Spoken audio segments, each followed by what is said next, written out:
Hello friends, कैसे आप सब लोग। आई होप आप सब अच्छे से होंगे। Welcome to the channel JK education circle.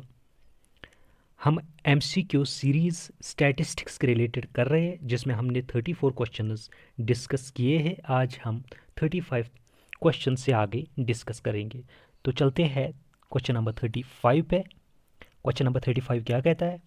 The specific statistical methods that can be used to summarize or to describe a collection of data is called। वो मेथड बताओ जिसमें हम डेटा को समराइज या डिस्क्राइब करते हैं। Option number A descriptive statistics, option number B inferential statistics, option number C analytical statistics and option number D all of the above. तो कौन सा ऑप्शन इसमें करेक्ट है? इसका जो आंसर है वो है descriptive statistics. Descriptive statistics is a type of statistics in which we summarize or describe the data।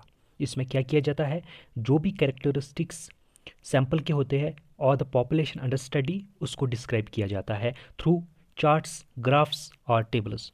तो टेबल के थ्रू, ग्राफ्स के थ्रू और चार्ट्स के थ्रू ये रिप्रेजेंट किया जाता है। और ये वहाँ पे इस्तेमाल किया जाता है जहाँ पे डेटा सेट शुमाल हो, जहाँ पे हमारे पास डेटा सेट शुमार हो, तो वहाँ पे डिस्क्रिप्टिव स्टैटिस्टिक्स यूज़ किया जाता है।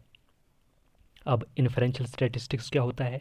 इन्फरेंशियल स्टैटिस्टिक्स में क्या किया जाता है, कंक्लूजन्स को ड्रा किया जाता है और कंपैरिजन्स डाटा के जो डेटा हमारे पास होता है अंडर स्टडी, लेकिन इसमें क्या लेते हैं, हम सैंपल लेते हैं, क्योंकि जो डेटा सेट वो यहाँ पे बहुत बड़ा होता है, पॉपुलेशन लार्ज होता है, तो वहाँ से हम एक सैंपल लेते हैं, सैंपल को स्टडी करते हैं और वहाँ से हम कंक्लूजन्स निकालते हैं, कंपैरिजन्स करते हैं डेटा को, ठीक है, और प्रेडिक्शंस करते हैं। इसमें इन्फरेंशियल स्टैटिस्टिक्स में क्या किया जाता है, कंपैरिजन्स, कंक्लूजन्स एंड प्रेडिक्शंस किया जाता है। और यहाँ पे एग्जाम्पल जो है, यहाँ पे वेरिएंस, एनालिसिस ऑफ वेरिएंस करते हैं हम, लेकिन डिस्क्रिप्टिव में क्या करते हैं, मेजर्स ऑफ सेंट्रल टेंडेंसी जो हमारे सिलेबस में है वो हम आगे उस पर क्वेश्चंस करेंगे, जिसमें mean, median and mode calculate किया जाता है, वो आता है डिस्क्रिप्टिव स्टैटिस्टिक्स में। और एनालिटिकल जो है वो इन्फरेंशियल स्टैटिस्टिक्स ही होती है। Another name for inferential statistics is analytical statistics. और डिस्क्रिप्टिव स्टैटिस्टिक्स को क्या बोला जाता है, इसको इन्यूमरेटिव स्टैटिस्टिक्स भी बोला जाता है। क्या? Enumerative statistics. इन्यूमरेटिव स्टैटिस्टिक्स किसको? डिस्क्रिप्टिव स्टैटिस्टिक्स को बोला जाता है। तो इसका आंसर है A part, that is descriptive statistics. Next one, question number 36। A population in statistical terms is the totality of things under consideration. It is the collection of all the values of the dash dash that is under study. Population आपको पता ही है, जितने भी aggregate number of units या things हमारी study के अंदर है उसको बोला जाता है पॉपुलेशन। और ये क्या है? It is the collection of all the values of, it is the aggregate of all the values of, किनके? All the values of instance, variable, amount और मेजर। इसका आंसर क्या आ जाएगा?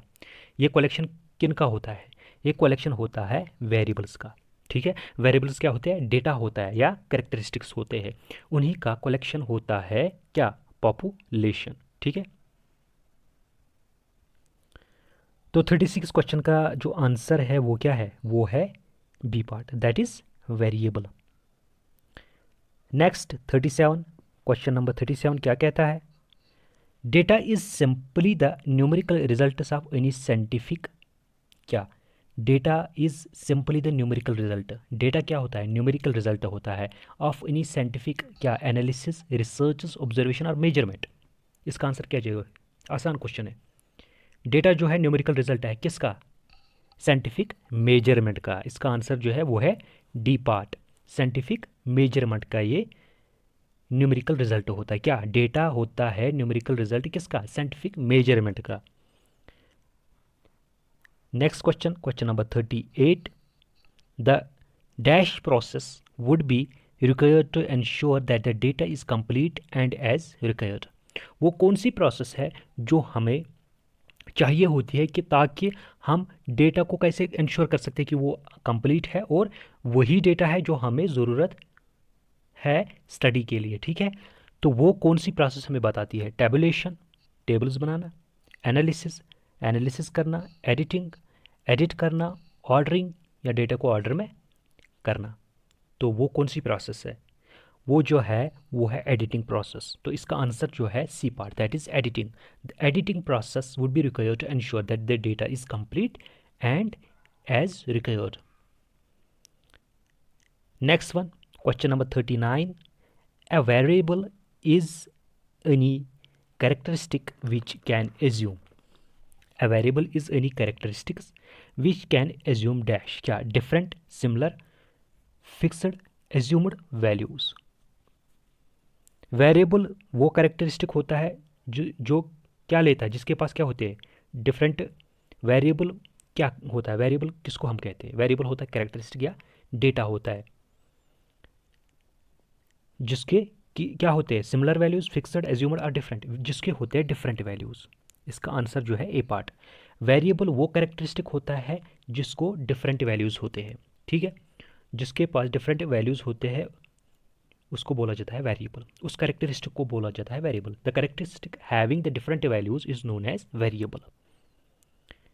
क्वेश्चन नंबर 40, क्वेश्चन नंबर 40 पे चलते हैं। In dash type of classification, तो क्लासिफिकेशन ऑफ डेटा भी हमारे सिलेबस में है। किस type of classification the data is grouped together according to some distinguished characteristics और एट्रीब्यूट्स। कैरेक्टरिस्टिक्स या एट्रीब्यूट्स की बुनियाद पर उनको क्लासिफाई किया जाता है, डेटा को क्लासिफाई किया जाता है, such as religion, on the basis of sex, on the basis of age, on the basis of national origin and so on. इन बेसिस पे हम डेटा को क्लासिफाई करते हैं। उस क्लासिफिकेशन को क्या बोला जाता है? उस क्लासिफिकेशन को क्वांटिटेटिव, क्रोनोलॉजिकल, क्वालिटेटिव या ऑल ऑफ द अबव। तो उस क्लासिफिकेशन को क्या बोला जाता है? उस क्लासिफिकेशन को बोला जाता है क्वालिटेटिव क्लासिफिकेशन। तो क्वालिटेटिव क्लासिफिकेशन वो क्लासिफिकेशन होती है जिसमें हम डेटा को क्लासिफाई करते हैं on the base of characteristics, that is on the base of their attributes. For example religion पे, एज पे, ठीक है, इन पे हम डेटा को क्लासिफाई करते हैं, उसको बोला जाता है क्वालिटेटिव टाइप ऑफ क्लासिफिकेशन। तो क्वेश्चन नंबर 40 का जो आंसर आ जाएगा वो है C part. Next question number 41, a dash variable is a variable whose values can theoretically take on an infinite number of values within a given range of values। वो कौन सा variable है जो different infinite number of values लेता है with in A given range of values. अगर हमारे पास कोई रेंज दिया होगा वैल्यूज़ का, ठीक है, given range, for example 5 to 10, इसमें वो इन्फानाइट नंबर ऑफ वैल्यूज़ ले सकता है। उस वेरिएबल को क्या बोला जाता है? उस वेरिएबल को कंटिन्यूअस, डिस्क्रीट, रैंडम और both A and B, continuous भी या डिस्क्रीट भी, उसको बोला जाता है कंटिन्यूअस वेरिएबल। उसको बोला जाता है कंटिन्यूअस वेरिएबल जो इन्फानाइट नंबर ऑफ वैल्यूज़ लेता है किसी गिवन रेंज में। अगर हमारे पास कोई रेंज दिया गया है, फॉर एग्जांपल 5 to 10 दिया है रेंज, इस रेंज में वो इनफाइनाइट वैल्यूज़ लेगा, उस वेरिएबल को बोला जाता है कंटिन्यूअस वेरिएबल। तो क्वेश्चन नंबर 41 का आंसर क्या है? A part. Next question number 42, before any procedures for dash are established the purpose and the scope of the study must be clearly specified. Before any procedures for dash are established the purpose and the scope of the study must be clearly specified. हमें जो हमारे पास कोई study है, scope और किस purpose के लिए हम ये स्टडी कर रहे हैं वो हमारे पास क्लियरली स्पेसिफाई होना चाहिए। हमारे पास क्लियरली मेंशन होना चाहिए कि हमारे दिमाग में ये होना चाहिए हम स्टडी क्यों कर रहे हैं, ठीक है। ये हमारे पास होना चाहिए किस प्रोसीजर से पहले, डेटा कलेक्ट करने से पहले हमारे पास ये दिमाग में होना चाहिए कि हम स्टडी किस पर्पज़ के लिए कर रहे हैं और क्यों कर रहे हैं, ठीक है। वो जब हमारे दिमाग में होगा देन उसके बाद हम एक प्रोसीजर कर सकते हैं डेटा कलेक्शन का, तभी हम डेटा को कलेक्ट कर सकते हैं। जब हमारे पास स्टडी क्यों करनी है उसका जवाब होगा, स्टडी किस लिए करनी है वो भी पता होगा, देन उसके बाद हम डेटा को कलेक्ट कर सकते हैं उस स्टडी को करने के लिए, ठीक है। उस पर्पज़ के लिए हम फिर डेटा को कलेक्ट कर सकते हैं। तो 42 क्वेश्चन नंबर 42 का जो आंसर है वो C part. Next question, question number 43। In case of the questionnaire method, in case of the questionnaire method of gathering data, it should be made certain that all the questions have been read, हमने सभी questions को पढ़ा, interpret, हमने सभी questions को interpret किया, answered या all of these. इसका आंसर क्या आ जाएगा? ऑल ऑफ दीज नहीं, रेड नहीं, इंटरप्रेट नहीं। जब हम क्वेश्चनियर सेटअप क्वेश्चंस जो हमारे रिस्पोंडेंट्स को भेज देते हैं, वो क्या खाली पढ़ लेते हैं क्या या इंटरप्रेट करते हैं? नहीं, वो आंसर करके रिटर्न भेजते हैं किसको? इन्वेस्टिगेटर को। ठीक है, इसका आंसर जो आ जाएगा C part. The questions have been answered. Today's last question, इस लेक्चर का जो लास्ट क्वेश्चन है वो है क्वेश्चन नंबर 44। क्या कहता है? In statistics dash classification groups the data according to locational differences among the items.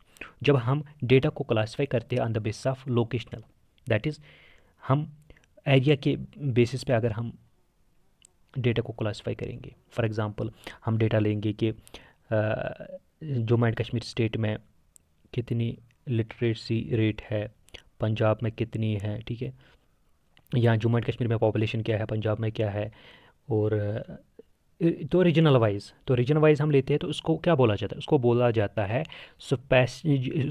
है स्पेशियल क्लासिफिकेशन। क्या बोला जाता है? स्पेशल क्लासिफिकेशन और जियोग्राफिकल क्लासिफिकेशन। तो उसको बोला जाता है जियोग्राफिकल क्लासिफिकेशन। आई होप यहाँ तक आपको पूरा समझ आया होगा और आपको ये लेक्चर पसंद आया होगा। मैंने यहाँ पे इम्पॉर्टेंट जो एमसीक्यूज़ लिए हैं वो पहले 3 टॉपिक्स जो थे, primary and secondary data, methods for the collection of primary and secondary data, और प्रिपरेशन ऑफ द क्वेश्चनियर, जो भी क्वेश्चंस बनते थे मैंने यहाँ पे 44 क्वेश्चंस में पूरा वो कवर कर लिया है। आगे जो भी टॉपिक्स होंगे स्टैटिस्टिक्स में तो उनके रिलेटेड हम आगे और एमसीक्यूज़ लेके आएंगे जिससे हमारा पूरा कंसेप्ट क्लियर हो जाएगा यहाँ पे। ठीक है, एमसीक्यू सीरीज़ के फॉर्म में भी हम इस स्टैटिस्टिक्स पोर्शन को पूरा कवर करेंगे। तो मिलते हैं कल दूसरे लेक्चर के साथ, तब तक के लिए बाय।